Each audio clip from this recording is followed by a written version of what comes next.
the best Russian woman in poetry. She was impetuous, she was ardent, breaking up and freeing up the poetical meter. Well, this is something else, this is exceptional. And for my verses, as for precious vinos, the turn will finally come.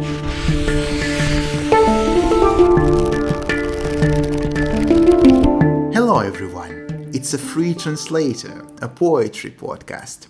My name is Danya Kosякov, and here I translate and discuss masterpieces of Russian poetry. And now I will read my translation of the poem called Sneak Out by Marina Tsvetáeva. But probably the best conquest against the time and gravitation to pass, to left with no impress, to pass, to left no shade, no mention on walls, and maybe by negation pick up and cross reflections out. Just Lermontov through the Caucasia, but sneak out with no rocks alarmed. And maybe best and perfect gag is by finger of Sebastian Bach to never touch the organ's echo. Disintegrate, no ashes bulked the urn. And maybe by imposture pick up and leave the latitudes, just by the time above the ocean sneak out, left waters undisturbed. For the start, let's briefly talk about the author. Who was Marina Tsvetáeva? For me and for many other researchers, philologists, and poetry lovers, she was the best Russian woman in poetry, at least achieving highest results, among many others. She was born in 1892, died in 1941, and lived a 48 years long, vivid, emotional, fulfilled, and tragic life. Marina was raised in a very intelligent Moscow family. Her father was a university professor, and her mother was a notable pianist. During these years, though, Moscow was not the capital of Russia. St. Petersburg was. And all of the modern art scene, including poetry, of course, was developing somewhere around St. Petersburg. Moscow, instead, was called an old capital and was considered a place with a bit obsolete artistic tastes. Vladimir Nabokov, for instance, has never visited Moscow in his entire life, despite of growing up around St. Petersburg. He was not respecting this old Russia at all. Still, young Marina Tsvetáeva was growing up in great conditions. She deeply studied ancient culture under the influence of her father, and music, following her mother's idea for her to become a professional pianist. She also obtained an essence of a true European spirit inside her. As a teen, she traveled to Paris alone and lived there for a summer, studying old French literature. Her husband was a military officer, and he was fighting against the Soviet forces when the revolution and the civil war started in 1917. After a few years in Soviet Russia, Tsvetáeva emigrated from the country to reunite with her husband in Europe, though she has already become a notable poetical figure in Russia in her 20s. Still, the poem that I've translated was written already in immigration. Her husband lately was enlisted by Soviet spies, and in the late 30s he returned to USSR. Her older daughter also wanted to return and returned. Finally, Tsvetáeva came back with her teen son after them. Many Russian immigrants were dreaming about returning back to their homeland, and for many of them, sadly, Soviet soft power made its work. It was pretty impossible for the returners to adequately rate the fearful scale and unhuman injustice of repressions that were going in the USSR. Tsvetáeva family's fate was tragic. They didn't become an exception. They were a perfect target. Shortly after her comeback, her husband was arrested, then shot to death. Her daughter was arrested and sent to a prison camp for years. Soon the World War II started and Tsvetáeva got evacuated. In a small town deep inside Russia, Tsvetáeva tried to get a job of a dishwasher, but got declined. In Stalin's USSR, if someone from your family was repressed, you were also marked as the member of a family of an enemy of the folk. Basically, you also became untouchable. It was hard to get a job and settle anywhere. So, in evacuation, in August 1941, she committed suicide in poverty and despair, and her loving son was killed shortly after in a war.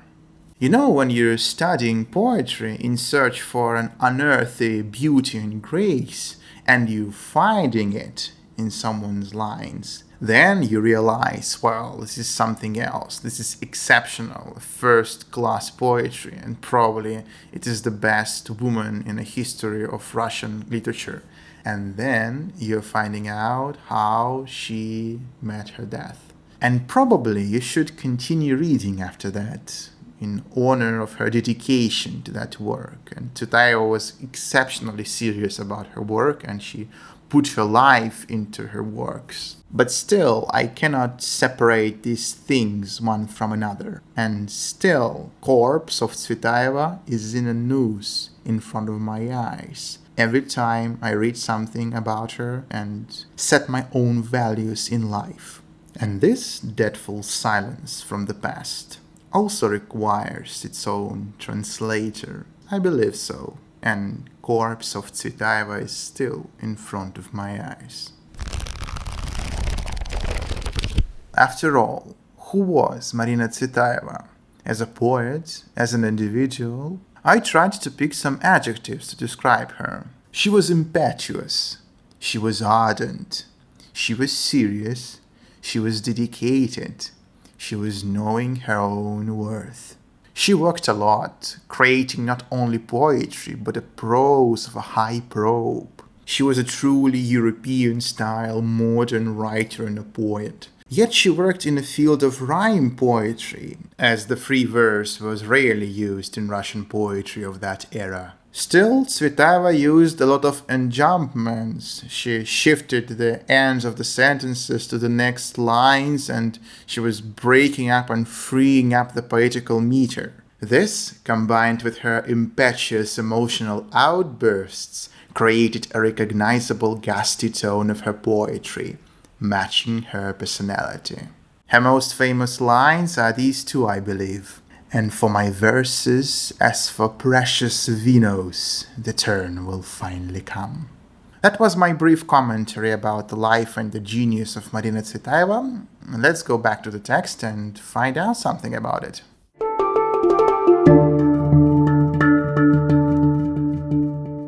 The poem Sneak Out is a pretty sharp text. It is made from pieces of different sizes, looking in different directions, and it turns out it's a pretty hard task for a translator to catch all of these reflections. It has a small coquettish charm in it, but it also has much more. Something fundamental and something fearful, of might.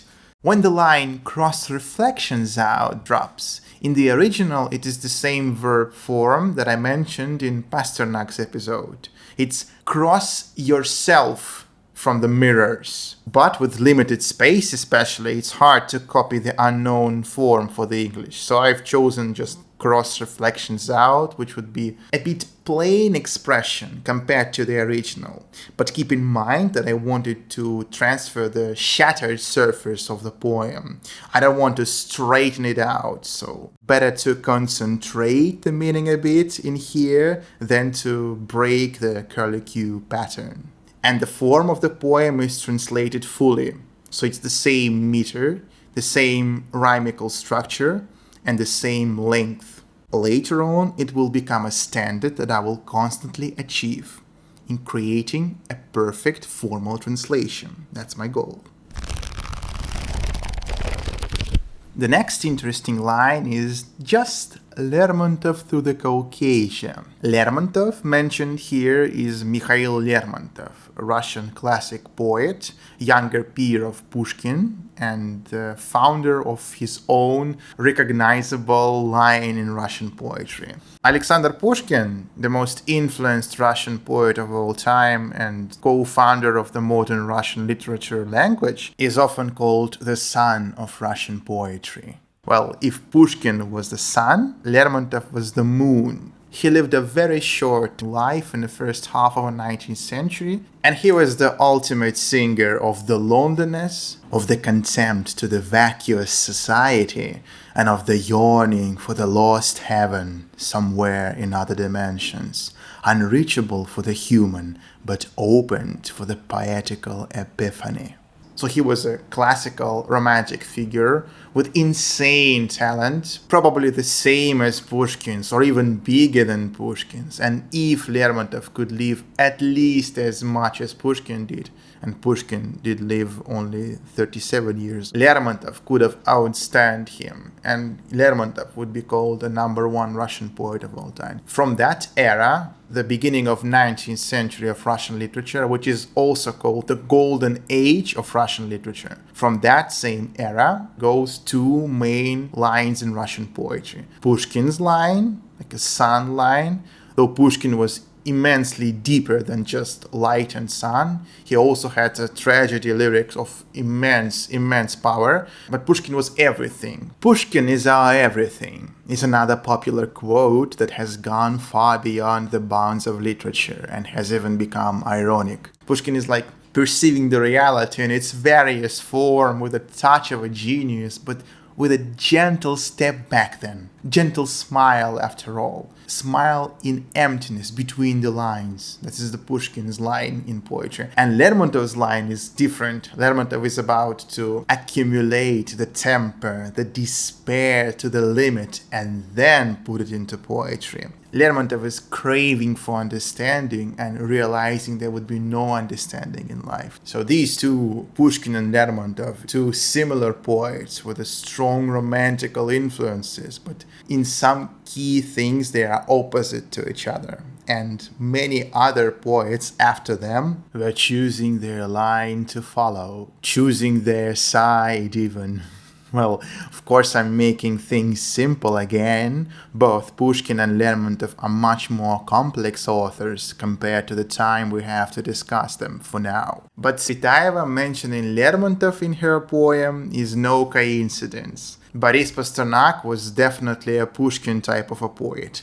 In the 20th century, probably the most shining Pushkin type of a poet. Tsvetáeva, on the contrary, was interested in Lermontov mostly. He was her idol, and her blazing, fiery temper, and her loneliness, and her tragic life is what connects Tsvetáeva to Lermontov. As absolute geniuses for her poem, Tsvetáeva has chosen Bach in sphere of classical music and Lermontov in sphere of poetry. Not Pushkin, not anyone else, Lermontov.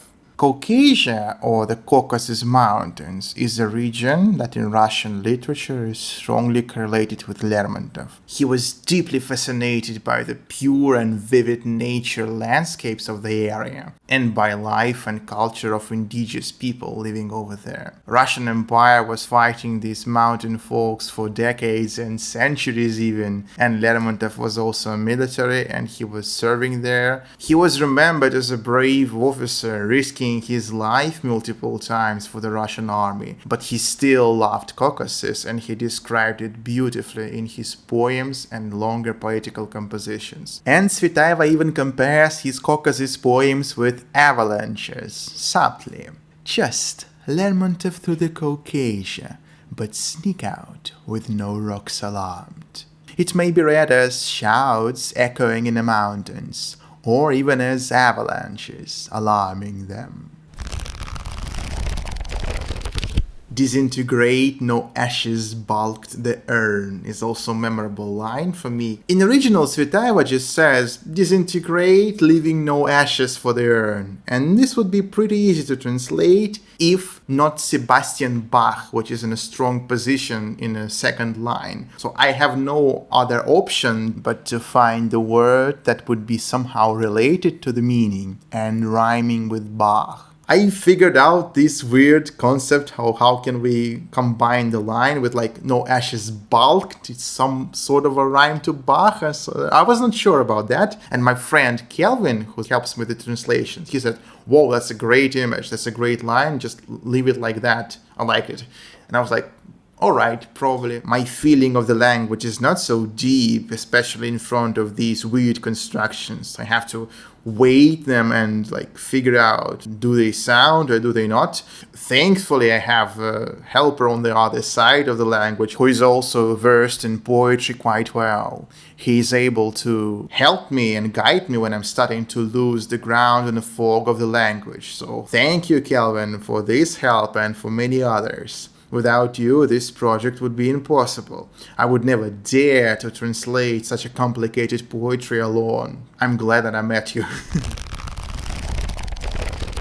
What we're left with is the last lines, again crucial for the poem. Just by the time above the ocean, sneak out, left waters undisturbed. So here goes the energy that I mentioned. It is not just a coquettish sign, oh, maybe I should not left any sign at all, maybe like silence is the best possible answer. No, not like that. Can you imagine this picture, like on the surfaces of water? Some presence appears, some force that is pushing the waves almost invisibly. And there is no observer, which is even more crazier and scary. It's just an endless flat surface of the water. And by the time, not even like by physical meanings, but by timing measure. And time is also serving the poet here. This is also something that separates this poem from many other things that I've read. This is the place where poetry can catch something unperceivable. There should be no way for you to mention someone who's trying to left no shade, no mention, but you feel it with every tiny cell of your body. You feel the presence that is trying not to left any signs. Does it really want to left no visible sign after itself? Or does it want to be seen, but only by a poet? That is a question for you to answer, and I will just read my translation again after we knew so much about it. But probably the best conquest against the time and gravitation to pass, to left with no impress, to pass, to left no shade, no mention on walls, and maybe by negation pick up and cross reflections out. Just Lermontov through the Caucasia, but sneak out with no rocks alarmed. And maybe best and perfect gag is by finger of Sebastian Bach to never touch the organ's echo. Disintegrate, no ashes bulked the urn. And maybe by imposture, pick up and leave the latitudes, just by the time above the ocean, sneak out, left waters undisturbed. That's it for today. Thanks for stopping by. We'll continue our poetical journey with Mikhail Lermontov himself. After a brief mention today, we will talk about him a bit more in light of his own masterpiece. Alexander Pushkin is also nearby with his most famous Russian love poem of all time. We'll visit him right after Lermontov. My name is Danya Kosikov. That was a Free Translator podcast. Share it with your loving ones. As usual, the text of my translation will be in the description of that episode. Subscribe to the podcast to support my work. And remember one simple truth: life passes, but the poetry